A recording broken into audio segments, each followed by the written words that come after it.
Jésus leur répondit, « Mon Père est toujours à l'œuvre.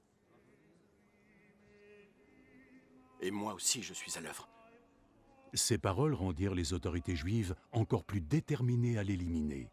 Pas seulement parce qu'il avait enfreint la loi du sabbat, mais parce qu'il disait que Dieu était son propre Père, et ainsi il se faisait l'égal de Dieu.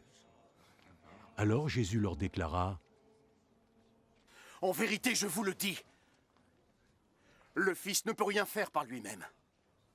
Il fait seulement ce qu'il voit son Père faire, et ce que fait le Père, le Fils le fait aussi. Car le Père aime le Fils et lui montre tout ce qu'il fait lui-même.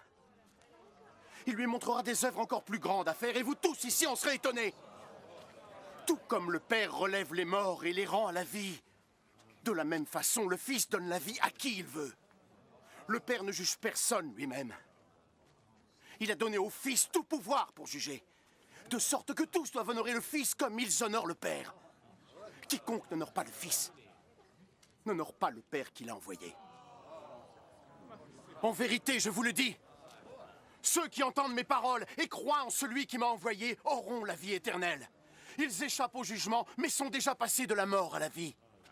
En vérité, je vous le dis, le temps va venir, le temps est déjà venu, où les morts vont entendre la voix du Fils de Dieu. Et ceux qui l'auront entendu vivront.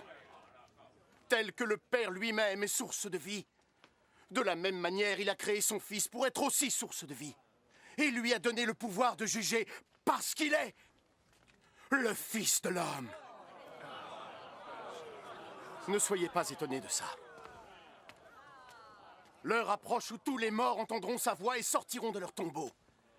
Ceux qui auront fait le bien ressusciteront et vivront. Et ceux qui ont fait le mal ressusciteront et seront condamnés.